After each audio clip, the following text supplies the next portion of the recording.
अब देखो आगे कुछ हमें पढ़ना है। आगे क्या पढ़ना है? क्या अब सबसे बड़ा सवाल, ठीक है सर आपने ऐसे तो बता दिया कि लाइन ऐसे ऐसे बनेंगे, लेकिन अगर हमारे पास सिर्फ दो समीकरण लिख के दे दिया जाए, समीकरण नंबर 1, समीकरण नंबर 2, फॉर एग्जाम्पल मैंने लिख दिया, मैं आपसे क्वेश्चन नहीं पूछ रहा, बस मैं आपसे बस समझाने के लिए दो समीकरण लिख दे रहा हूं यहाँ पर, 2x + y = 9 या +9 = 0, ऐसे लिख देता हूँ स्टैंडर्ड फॉर्म में। अब मैं आपसे पूछूं ये संगत है कि असंगत है, इसका लाइन कैसा बनेगा, ठीक है, इसके कितने हल होंगे, तो क्या हम ग्राफ बनाएंगे? नहीं, ग्राफ बनाने की जरूरत नहीं है, ठीक है। ग्राफ बनाकर भी डिसाइड कर सकते हैं, लेकिन ग्राफ बनाएंगे तो हमारा टाइम थोड़ा ज्यादा लग जाएगा और 1 नंबर में क्वेश्चन आएंगे, ठीक है, तो इतना टाइम नहीं देंगे। तो सवाल उठता है कि सर आप ग्राफ बनाने के लिए मना कर रहे हो, क्या हम समीकरण को देखकर बता देंगे क्या कि समीकरण की रेखाएं कैसी होंगी, मतलब लाइन काटेगा कि पैरेलल होगा कि संपाती होगा, लाइन कैसा बनेगा, ये हम लोग देखकर बता सकते हैं क्या? कुछ रूल है ऐसा? बिल्कुल बता सकते हैं। कितने हल होंगे बता सकते हैं क्या? बिल्कुल बता सकते हैं। कैसे? गुणांकों का अनुपात का तुलना करते हैं। अब हो सकता है ये क्या बोल दिया सर आपने, गुणांकों के अनुपात का तुलना, काफी बड़ा वर्ड बोल दिया। तो गुणांक का मतलब आपको पता है, ऑलरेडी बता चुका हूं, जैसे मैंने लिखा a1x, तो x का गुणांक को a1 कहते हैं, प्लस b1y, तो आप कहोगे सर y का गुणांक को b1 कहते हैं, और प्लस c, तो c तो कांस्टेंट वाला टर्म है। मुझे बताओ एक बार, मैं बस एक ही क्वेश्चन पूछूंगा क्योंकि कई बार आप पहले भी पढ़ चुके हो। मैं लिखा 2x - 3y + 9, बस मुझे y का गुणांक बताइए, y का गुणांक -3 सर, माइनस। -3। तो यहाँ पर ध्यान दीजिएगा, -3 हमारा सही आंसर होगा, 3 लिखोगे गलत हो जाएगा, क्योंकि गुणांक हमेशा माइनस साइन के साथ लेते हैं, ठीक है। तो गुणांक आपका -3 आएगा, ठीक है।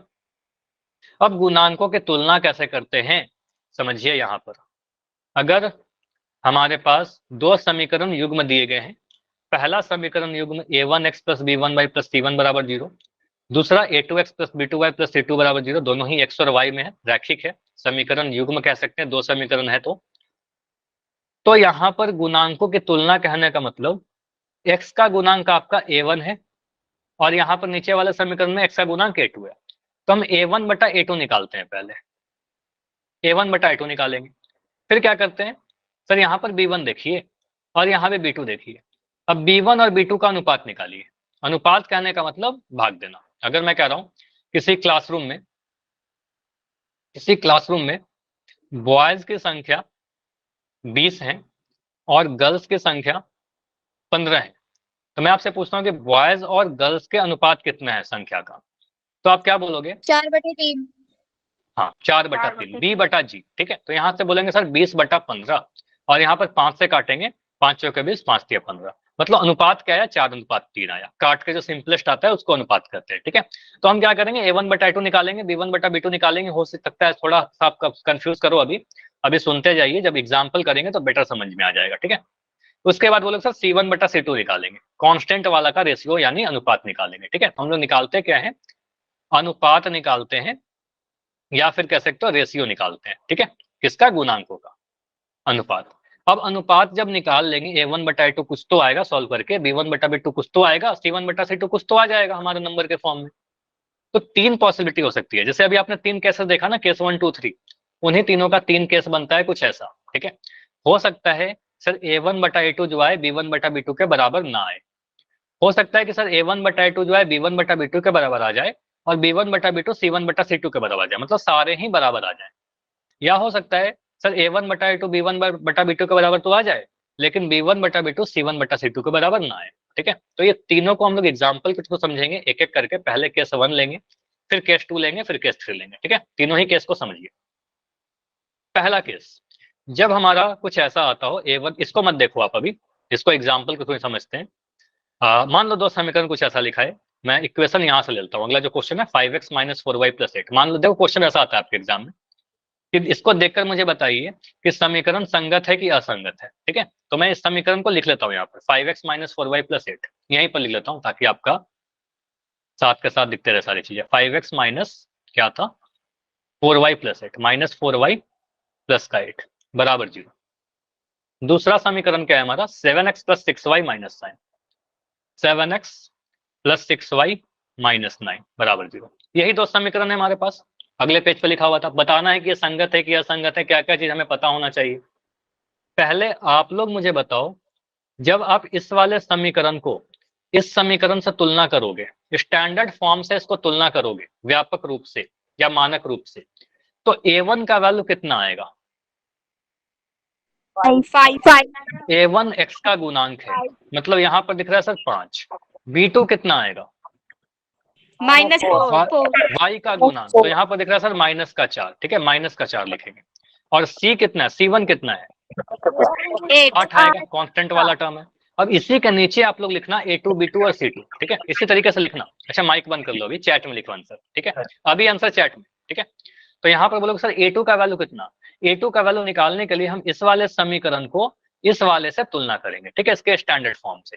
तो आप बोलो सर A2 क्या होता है? x का गुणांक, तो यहाँ पर दिख रहा है सर x का गुणांक 7 दूसरे वाले समीकरण का। B2 दूसरे वाले समीकरण का y का गुणांक, तो यहाँ पर 6 दिख जाएगा। और C2 दूसरे वाले समीकरण का कांस्टेंट यानी अचर पद, तो यहाँ पर आएगा -9, ठीक है।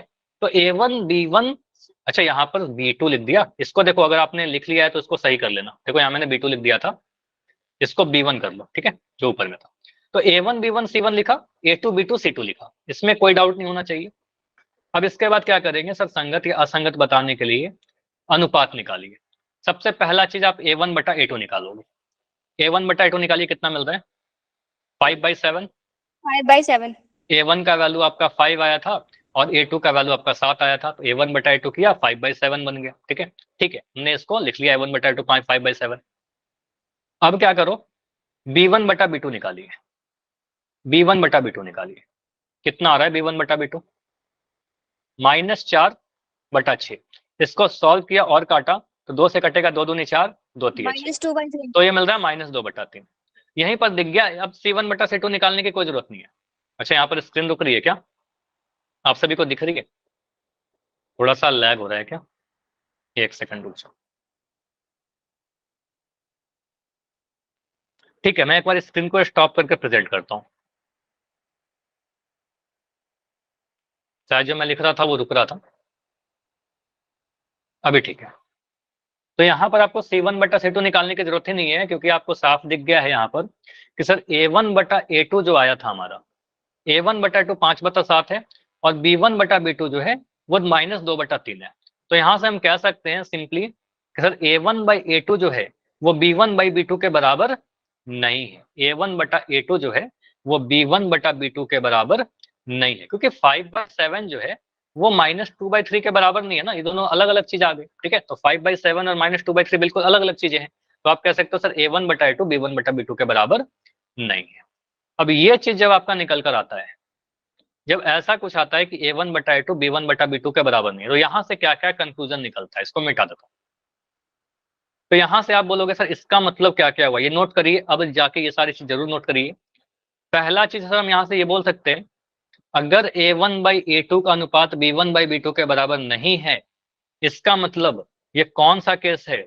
एक हल वाला, ठीक है। या फिर कह सकते हो, चलो यही लिख देता हूँ, अद्वितीय हल होगा इसका, ठीक है। इसका कितना हल होगा? अद्वितीय हल, यूनिक सॉल्यूशन वाला केस है। सर इसका मतलब कि कोई दूसरा हल नहीं होगा? हाँ, इसका मतलब कोई दूसरा नहीं हल होगा, इसका मतलब एक बहुत अच्छी चीज और बताया था, सिर्फ एक हल होना, ठीक है, सिर्फ एक हल होना, ठीक है, हल होना। अब सिर्फ एक हल होने का मतलब मुझे बताओ, ये लाइन कैसा बनेगा? प्रतिच्छेदी समांतर या समपाती? प्रतिच्छेदी। सिर्फ एक हल होने का मतलब सर एक बिंदु पर काटना, एक पॉइंट कॉमन होना, तो इसका लाइन कुछ ऐसा बनेगा, प्रतिच्छेदी। तो यहीं से हमारा निकल के आ गया, आप भूल भी जाओगे ना तो रिलेट कर लोगे, सर अद्वितीय का मतलब एक हल होना, एक हल होने का मतलब एक जगह काटना, इसका मतलब लाइन कैसा बनेगा। तो लाइन के बारे में आपसे पूछे अगर, ऑप्शन को देखना कि क्या पूछा जा रहा है, उसी के अकॉर्डिंग आंसर आएगा आपका, प्रतिच्छेदी, ठीक है, प्रतिच्छेदी रेखा बनेगा इसका, इस केस में कहोगे सर इंटरसेक्टिंग बनेगा लाइन, ठीक है, इंटरसेक्टिंग। थर्ड चीज, अब मैं आपसे पूछूंगा कि मुझे नहीं जानना है कि अद्वितीय हल होगा, कितना हल होगा, प्रतिच्छेदी होगा, कैसा होगा, मुझे तो बस इतना बता दो कि लाइन, ये इक्वेशन जो है संगत है कि असंगत है? संगत। तो सर एक हल संगत। होना, एक हल होने का मतलब संगत होना, ठीक है, हल है ना, हल है तो संगत है। तो आपको सर इसको हम क्या कहेंगे? इसको हम संगत कहेंगे, संगत युग्म कहेंगे, ठीक है। ये जो समीकरण है संगत युग्म है, कंसिस्टेंट, ठीक है, कंसिस्टेंट। इसको आश्रित बोलेंगे क्या? नो। आश्रित वाला था संपाति, ठीक है, आश्रित संपाति होता है, प्रतिच्छेदी नहीं होता, ठीक है। तो आप कहोगे सर ये कंसिस्टेंट है, इसमें आश्रित मत लगाना, ठीक है। चलिए, ये समझ में आया सभी को? चलिए आगे अगला केस देखते हैं। ये तो हमने वही क्वेश्चन था, बस इस फॉर्म में लिखा हुआ था, इसको अभी देखो ये क्वेश्चन हमने कर लिया इसको। आगे अगला कंडीशन पर आते हैं। सिंपली आप यहाँ पर आ जाओ। अगर हमारा कुछ ऐसा केस रहेगा, a1/2 सारे बराबर आ गए, a1/2 बराबर b1/b2 बराबर c1/c2, सारे ही बराबर आ गए।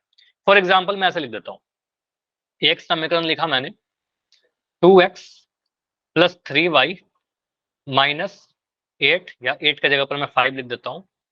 यहाँ पर लिखा 5 = 0। मैं यहाँ लिख देता हूँ 4x + 6y - 10 = 0। कुछ ऐसा आपका आ गया। तो जब आप यहाँ पर इसको आप बोलोगे सर ये वाला समीकरण नंबर 1 है, इसको समीकरण 1 बोलेंगे, इस वाले को समीकरण नंबर 2 बोलेंगे, ठीक है। 1 और 2, 2 समीकरण आ गया। तो पहले समीकरण को जो आप कंपेयर करोगे उसके स्टैंडर्ड फॉर्म से, तो आप लोग मुझे बताइए चैट में लिखकर a1 का वैल्यू कितना आया, b1 का वैल्यू कितना आया, c1 का वैल्यू कितना आया। a1 का वैल्यू समीकरण 1 का x का गुणांक, कंपेयर ही तो करना है। तो आपको सर a1 का वैल्यू 2 आया, b1 का वैल्यू कितना आएगा, 3 आएगा, और c1 का वैल्यू कितना आएगा, -5 आएगा, ठीक है। a1 b1 c1 लिख दिया। चलो a2 b2 c2 आप लोग ना एक ही मैसेज में लिखो, जैसे ऐसे लिख सकते हो a, b, c, कॉमा लगाकर a b c के फॉर्म में लिखोगे, कॉमा लगाकर एक ही मैसेज में लिख दो a2 b2 c2। मैं ये जानना चाह रहा हूँ कि a2 कितना आएगा, b2 कितना आएगा, और c2 कितना आएगा। हाँ जी, नाइस। तो a2 का वैल्यू आपको दिख रहा है सर, यहाँ पर कंपेयर करेंगे इन दोनों को, इसको कंपेयर करेंगे इस वाले से, तो हमें दिख रहा है सर a2 का वैल्यू कितना है, x का गुणांक दूसरे समीकरण का 4, y का गुणांक दिख रहा है 6, और कांस्टेंट यानी अचर पद है -10, ठीक है। अब यहाँ पर आप तुलना करिए, a1/a2 निकालिए, a1/a2 कितना आएगा, तो अनुपात निकालोगे ना, तो 2/4, 2/4 कहने का मतलब इसको काटिएगा, 2 1 कम 2, 2 दूनी 4, तो ये आ गया 1/2, ठीक है। सारे 1/2 आएंगे। सारे 1/2 आ रहे हैं, तो यहाँ पर बोल दो सर a1/a2 जब किया तो 1/2 आया। अब b1/b2 करके देखते हैं, यहाँ वैल्यू तो लिखा ही हुआ है, तो b1/b2 करेंगे तो यहाँ पे दिख गया, इसलिए मैं कहता हूँ कि बिल्कुल एक के नीचे एक लिखिएगा, ठीक है। एक के नीचे एक लिखेगा तो काफी जल्दी से आपको दिख जाएगा, ठीक है। यहाँ पर बोलो सर 3/6, और 3/6 कहने का मतलब 1/2 आएगा, ठीक है। तो ये भी कह रहे हो सर b1/b2 भी सर 1/6 आ रहा है, ठीक है, b1/b2 भी 1/6 आ रहा है। अब c1/c2 अगर निकाला, c1/c2 कितना आ रहा है, c1 का वैल्यू है -5, देखो यहाँ पर -5 है, c2 का वैल्यू -10, तो यहाँ -10 लिख दिया। इसको काटोगे तो आपको मिल जाए सर माइनस है तो माइनस कैंसिल ही हो जाएगा, ये माइनस है तो माइनस कैंसिल ही हो रहा है, 5 1 जा 5, 5 2 जा 10, तो फिर से 1/2 आ गया। तो यहाँ पर जब हमने तीनों अनुपात निकाला, तीनों अनुपात देखकर मुझे ये दिख रहा है बहुत ही क्लियरली कि सर यहाँ पर क्लियर दिख रहा है सर a1/a2 वो b1/b2 के बराबर आया, और यही c1/c2 के बराबर आया, मतलब a1/a2 = b1/b2 = c1/c2, सारे ही बराबर आ गए। तो अगर कभी ऐसा केस बनता है कि a1/a2 बराबर b1/b2 बराबर c1/c2, इसका मतलब हम क्या क्या समझेंगे। पहला चीज ये समझेंगे सर इसके अपरिमित रूप से अनेक हल होंगे, ठीक है, अपरिमित अनेक हल होंगे, मतलब अनंत हल भी कह सकते हो, या फिर इनफाइनाइट सॉल्यूशन कह सकते हैं, ठीक है। इसको कहते हैं इनफाइनाइट सॉल्यूशन वाला केस, ठीक। दूसरा, इनफाइनाइट सॉल्यूशन कहने का मतलब लाइन कैसा बनेगा, आपसे पूछा जाएगा कि मुझे ये नहीं जानना है, मुझे जानना है कि लाइन कैसा बनेगा, ऑप्शन पूछा जाए संपाति, तो इसमें कहेंगे सर परिमित रूप से यानी कि इनफाइनाइट सॉल्यूशन मतलब इनफाइनाइट जगह पर काटना, इनफाइनाइट जगह पर काटने का मतलब एक लाइन के ऊपर ही दूसरा लाइन बना देना, तो यहाँ पर कहेंगे सर ऐसा केस बनेगा, और यहाँ पर कहेंगे सर संपाति रेखा बनेगा, ऐसा केस में संपाति रेखा बनेगा, जिसको इंग्लिश में कहते हैं कोइंसिडेंट, ठीक है, कोइंसिडेंट, कोइंसिडेंट, और डिपेंडेंट भी होगा। हाँ डिपेंडेंट भी होगा, कॉन्सिडेंट लाइंस बनेंगे, लाइंस के बारे में पूछेंगे तो कोइंसिडेंट बोलेंगे। अब यहाँ पर बोला जाएगा कि संगत होगा क्या, संगत होगा, होगा तो संगत, क्योंकि अनेक हल है, तो संगत तो लिखे दिया, लेकिन कैसा वाला संगत, आश्रित, ठीक है, एक वर्ड और बताया था, आश्रित वाला संगत। संगत युग्म, ठीक है, बस इतना लिखते हैं, आश्रित संगत युग्म, मतलब डिपेंडेंट कंसिस्टेंट पेयर, डिपेंडेंट, ठीक है, इसी को कहते हैं डिपेंडेंट। चलो इसको मैं सही से लिख देता हूं,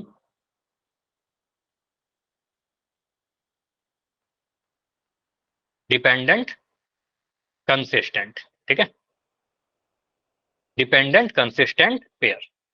क्लियर? इतना समझ में आया? इससे क्या क्या कंक्लूजन निकला हमारा? आगे सर अगला जो कंडीशन था एक और था ना पैरेलल वाला, तो पैरेलल में कैसा होता है, क्या क्या चीज होती है? अगर सर हमारा कुछ ऐसा आता है, मान लो फिर से मैं एक दो समीकरण लिख देता हूँ, ये कंडीशन को अभी मत देखो, चलो इसको मैं काट दे रहा हूँ अभी। यहाँ पर मान लो दो समीकरण लिख देता हूँ, मैंने लिखा 3x प्लस 7y या -7y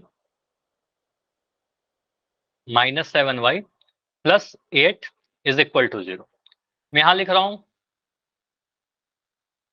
9x minus 21y plus 15 is equal to 0, ठीक है, ऐसा लिख दिया, ठीक है, 9x माइनस 21y प्लस 15 बराबर 0।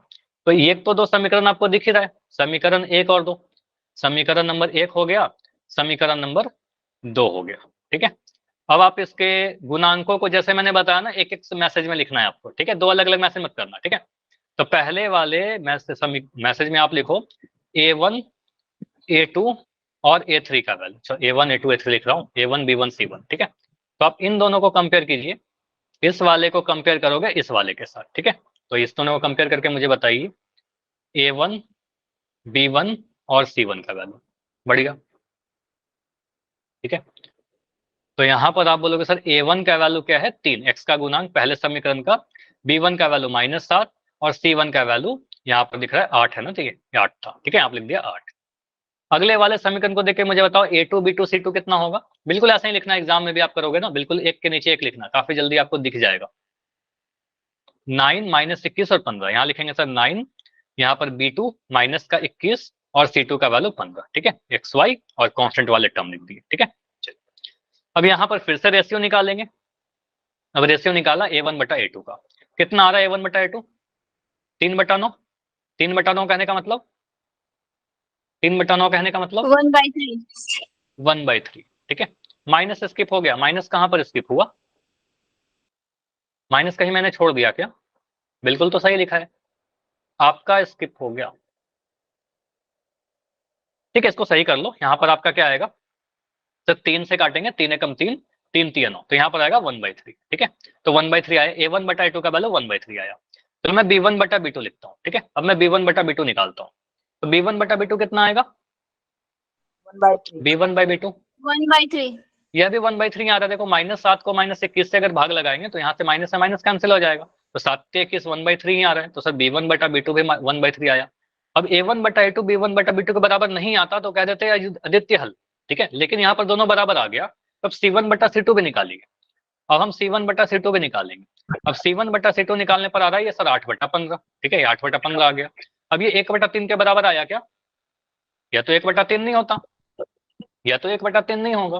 तो यहां से आप कह सकते हो ये वाला जो केस बन रहा है सर, यहाँ पर मुझे दिख रहा है sir A1 by A2 is equal to B1 by B2, ठीक है, ये दोनों तो आपस में बराबर हैं, A1 बटा A2 तो B1 बटा B2 के बराबर है, लेकिन ये C1 बटा C2 के बराबर नहीं है, ये अलग है, ठीक है, तो ये अलग है। तो यहां से हम कह सकते हैं ये C1 बटा C2 के बराबर नहीं है। तो कभी ऐसा दिख जाए कि एक बराबर का साइन भी आ गया और एक बराबर का साइन नहीं भी आया, ठीक है, दोनों ही चीज आ रहा है, बराबर भी बोल रहा है बराबर नहीं भी बोल रहा है, तो ऐसे केस में क्या होगा? तो अगर ऐसा कंडीशन आएगा तो हमें क्या क्या कंक्लूजन निकलता है, इसको सिंपली आप बोलोगे नो सॉल्यूशन। हाँ नो सॉल्यूशन। यहाँ पर आप बोलोगे सर इसको कहते हैं सर कोई हल नहीं होना, ऐसे वाले को कहते हैं कोई हल नहीं होना, इन समीकरण युग्म का कोई हल नहीं होना, कोई हल नहीं होगा, मतलब no solution, no solution. Solution नहीं होने का मतलब क्या हुआ? आप कहोगे सर सॉल्यूशन नहीं होने का मतलब इनकंसिस्टेंट, और लाइन कैसा बनेगा?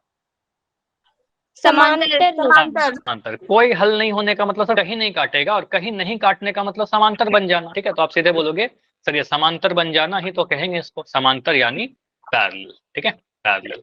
और इसको हम कहेंगे सर हल नहीं है, इसका मतलब इसको असंगत कहेंगे, ठीक है। अच्छा माइक बंद कर लो, किसी का तो ऑन है। इनकंसिस्टेंट, ठीक है, इसको कहते हैं इनकंसिस्टेंट। तो इसी टाइप से चेक करते हैं, रेशियो निकालते हैं अनुपातों का। अब आपके एग्जाम में क्या कुछ क्वेश्चन पूछाता है, ठीक है, आपके एग्जाम में देखो क्वेश्चन सीधे जो मैं चार्ट दिखा रहा हूँ ना, सारी चीज रिवीजन हो जाएगा इस चार्ट से, और आपके एग्जाम में बिल्कुल ऐसे क्वेश्चन पूछे जाते हैं, ठीक है। ये चार्ट देखिए, अगर आपके एग्जाम में बोला जाता है कि सर 2 समीकरण मैंने दे दिया, कुछ भी इक्वेशन नहीं दिया रहेगा, बिल्कुल ऐसा ही लिखा रहेगा, a1x + b1y + c1 a2x + b2y + c2, यही लिखा रहेगा। पहला कंडीशन दे दिया सर ऐसा, इसका मतलब क्या हुआ? Does not equal to. Does not equal to कहने का मतलब अद्वितीय। समीकरण का एक हल है। अद्वितीय हल लिख देता हूं, ठीक है। एक हल भी कह सकते हैं, यूनिक सॉल्यूशन कह सकते हैं। और लाइन कैसा बनेगा? प्रतिच्छेदी बनेगा, एक जगह पर काटेगा, प्रतिच्छेदी रेखाएं बनेंगे, और इसको क्या कहेंगे? संगत कहेंगे, ठीक है। इसको संगत कहेंगे, संगत कहेंगे। तीनों ही बराबर आ जाए तो दोनों मतलब आपस में बराबर है, यहाँ भी बराबर आ गया, यहाँ भी बराबर आ गया, इसको कहेंगे सर अनेक हल, या फिर अपरिमित रूप से अनेक हल, अनंत हल, ठीक है, इनफाइनाइट सॉल्यूशन। इसका लाइन कैसा बनेगा?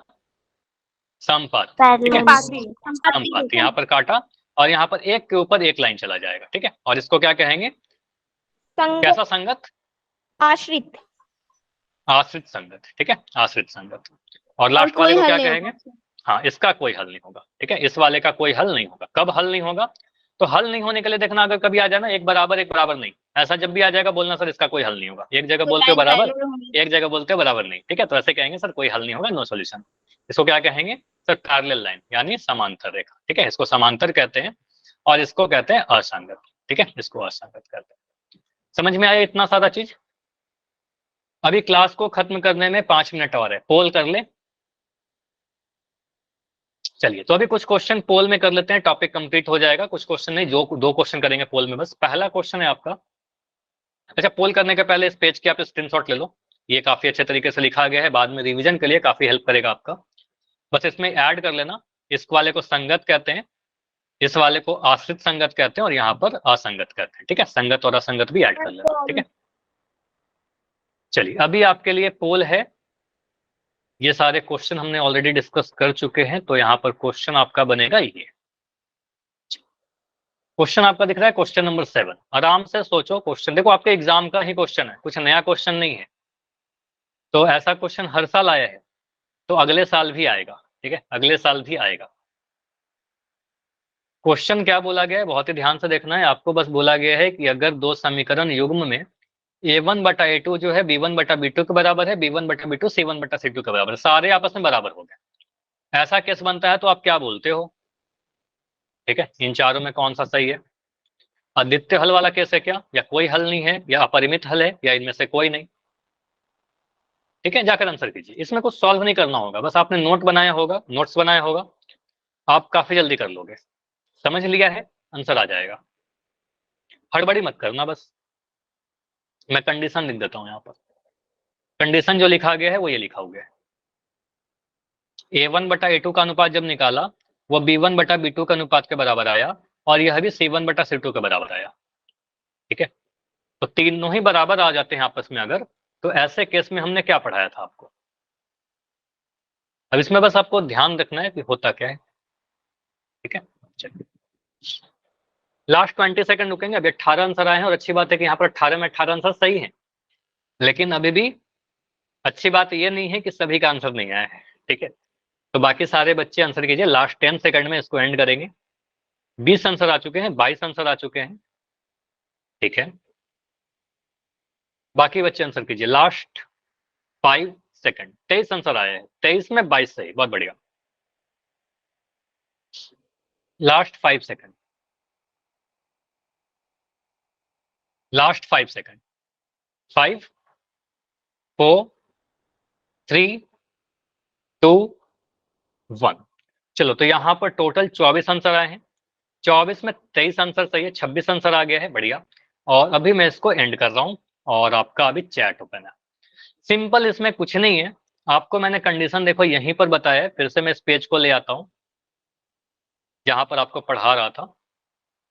हाँ, समरी स्लाइड हमारा कहाँ पर था, 1 सेकंड रुको, ये वाला, ठीक है। तो यहाँ पर आपने बोला सर कभी अगर ऐसा दिखता है कि सर सारे ही आपस में बराबर हो जाएं, ठीक है, a1/a2 b1/b2 के बराबर आ जाए, b1/b2 c1/c2 के बराबर आ जाए, तो संपाती रेखा होती है, इसमें अपरिमित रूप से अनेक हल होंगे, क्योंकि अनेक जगह पर एक दूसरे को काट रही है, ठीक है। तो ऐसे केस में हम क्या बोलेंगे, इस क्वेश्चन का जो आंसर बनेगा वो ऑप्शन नंबर सी बनेगा, जो आप सभी का आंसर था, अपरिमित रूप से अनेक हल होना, ठीक है, क्योंकि अनंत जगह पर काट रहा है। इसको क्या कहेंगे? इसको कहेंगे सर संगत, आश्रित वाला, ठीक है, इसे कहेंगे आश्रित वाला संगत, या फिर आश्रित संगत युग, ठीक है, डिपेंडेंट कंसिस्टेंट। लाइन कैसा बनेगा, लाइन कैसा बनेगा बताओ, संपाती, कोइंसिडेंट, ठीक है। चलिए एक क्वेश्चन और कर लेते हैं, उसके बाद अगला क्वेश्चन अगले क्लास में करेंगे। क्वेश्चन ये है आपके लिए, क्वेश्चन नंबर 7। अच्छा ये क्वेश्चन है, क्वेश्चन 8, 7 तो हो चुका था, ये क्वेश्चन है आपके लिए। क्वेश्चन नंबर 8, इस बार कंडीशन क्या लिखा गया, बस कंडीशन चेंज किया गया है, बाकी कुछ नहीं चेंज किया गया। कितने नंबर में क्वेश्चन आएगा, 1 नंबर में, ठीक है। 1 नंबर का क्वेश्चन आएगा, आपको अगर अच्छे से याद रहेगा, रिवीजन करके जाओगे तो 5 सेकंड में आपका आंसर आ जाना चाहिए। जितना टाइम आपको बस क्वेश्चन को पढ़ने में लगेगा उतना देर में आप आंसर सोच भी लोगे, ठीक है। अगर ऐसा है तो इसके क्या होंगे, अद्वितीय हल होंगे, कोई हल नहीं होगा, अपरिमित हल होंगे, या इनमें से कोई नहीं, ठीक है।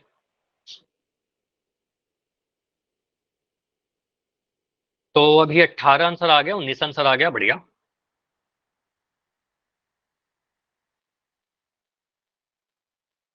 अच्छी बात यह है कि आप सभी लोग रुके हो, तो कई बार होता है कि कोई टॉपिक ऐसा हो जो काफी इंपॉर्टेंट है, तो क्लास आपकी 1 मिनट 2 मिनट एक्स्ट्रा चल सकती है। ऐसा नहीं कि आपके 8 बजे क्लास एकदम खत्म हो जाएगा, ठीक है। तो कभी 1 मिनट 2 मिनट एक्स्ट्रा जाती है क्लास, तो आपको बने रहना है, जैसे आप लोग आज बने हुए हो, ठीक है, बहुत बढ़िया। तो 23 आंसर आ चुका है, बढ़िया। लास्ट 10 सेकंड रुकते हैं, ऑलमोस्ट आंसर आ ही चुके हैं। लास्ट 5 सेकंड, बाकी सारे आंसर दीजिए जो बच्चों का भी नहीं हुआ है। बस करना है क्या, देखो कंडीशन दिया गया है, कंडीशन को देखकर आप थोड़ा सा सोचो कि हम लोग क्या पढ़े थे इससे रिलेटेड। 5 सेकंड मेंट कर रहे हैं, 5 4 3 2 1, चलो। तो यहाँ पर सिंपली आप बोलोगे, चैट आपका ऑन किया गया है, यहाँ पर सिंपली आप कंडीशन को देखकर आपने बोला सर अगर हमारा कभी ऐसा दिखता है कि A1/A2 B1/B2 के बराबर नहीं है, तो ये भी संगत वाला ही केस है, इसमें भी हल होगा, हल तो होगा, लेकिन कितने हल, सॉरी, हल कितने होंगे, अन्य कितने हल होंगे, सिर्फ एक हल होगा, ठीक है। तो ऐसे केस को हमने बोला था सर सिर्फ एक हल होना, इसका लाइन बनेगा प्रतिच्छेदी रेखा। हो सकता है ना कि आपके ऑप्शन में दे दे कि कैसा लाइन बनेगा, प्रतिच्छेदी, संपाती, समांतर, ठीक है, तो आप बोलोगे सर प्रतिच्छेदी बनेगा, ठीक है। प्रतिच्छेदी कहने का मतलब एक बिंदु पर काटना, इसमें सिर्फ एक हल होना, एक हल होने का मतलब अद्वितीय हल, यूनिक हल, ठीक है, यूनिक सॉल्यूशन होना। ऑप्शन नंबर ए बिल्कुल इस क्वेश्चन का सही उत्तर होगा, ठीक है। यूनिक क्या कहते हैं, अद्वितीय क्यों कहते हैं, मान लो जैसे कह रहे ताजमहल पूरे वर्ल्ड में कितना है, एक ही है, तो यूनिक है, इसलिए अद्वितीय है, ठीक है, कहते हैं अगर एक हल है तो उसको यूनिक कह देते हैं, अद्वितीय कहते हैं, ठीक है। चलिए तो क्वेश्चन इतना ही रखते हैं, अगला क्वेश्चन जो इस टॉपिक पर है अगले क्लास में करेंगे। कोई भी डाउट है तो बिल्कुल आप रुक कर भी पूछिए, समझ में आ गया है तो वाई लिख के मुझे कंफर्म करिए और अभी क्लास आप लेफ्ट कर सकते हो। अगर कोई डाउट है तो बताइए, कुछ भी अगर नहीं समझ में आया तो।